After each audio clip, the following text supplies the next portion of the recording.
নমস্কার বন্ধুরা, যে ভেজ বিরিয়ানি বানালাম। পনির, ফুলকপি, গাজর, বিনস দিয়ে ভেজ বিরিয়ানি করলাম। এই বিরিয়ানির জন্য ওই যে চাল জল গরম বসাইছি, জল গরম হয়ে গেছে, ওর মধ্যে এলাচ, মরিচ, তেজপাতা, দারচিনি, লবঙ্গ এই সমস্ত সব দিলাম। আর এই ঘি দিয়ে কাজু কিশমিশটা ভাজতেছি।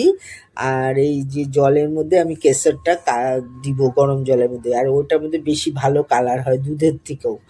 তো ওটা তো একদম সুন্দর কালারটা, চালের মধ্যে কালারটা একদম সুন্দর হয় কেশরের।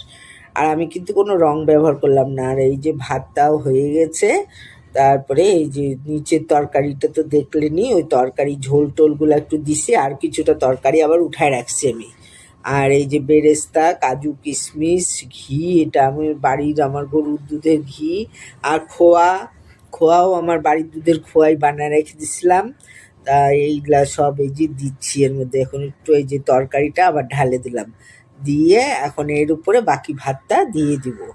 দিয়ে এই যে এখন এইভাবে দিয়ে তারপরে আবারও জাদু আর দেখবেনি, কাজু কিশমিশ বেরেস্তা ভেজ, কিন্তু তা আমি বেরেস্তাটা দিছি, এর মধ্যে মাছ মাংস কোনো কিছু নাই, কিন্তু বেরেস্তাটা ব্যবহার করছি যে ভাল লাগবে বিরিয়ানি তো।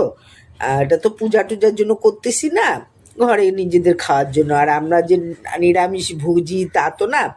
তো যাই হোক, ওই জন্য বাচ্চা কাচ্চা একটু ভালোবাসে, তাই ব্রেস্তাটাও দিলাম। এই যে লাস্টে কাজু কিশমিশ আর ঘি সব দিলাম। আর এই যে গোলাপ জল, আমরা কেওড়া জলটা খাই না, ভালো লাগে না, তাহলে আর বিরিয়ানি ফেলাই যাবে, তাই গোলাপ জলটা দিই। আর বিরিয়ানি ওই সে মিঠা আতর দিই, তো ওই ইসের মধ্যেই, জাফরানের মধ্যেই মিঠা আতরটা দিয়ে দিছি। দিয়ে এই যে দেখেন কি সুন্দর কালার হচ্ছে। আমি কিন্তু কোনো কালার ব্যবহার করি নাই, একটা চালের সাথে একটা কোনো লাগেও নাই, একদম ঝরঝরা, খুব সুন্দর গন্ধও বের হয়েছে। আর খাইতেও কিন্তু খুব ভালো হয়েছে। খুব ভালো থাকবেন।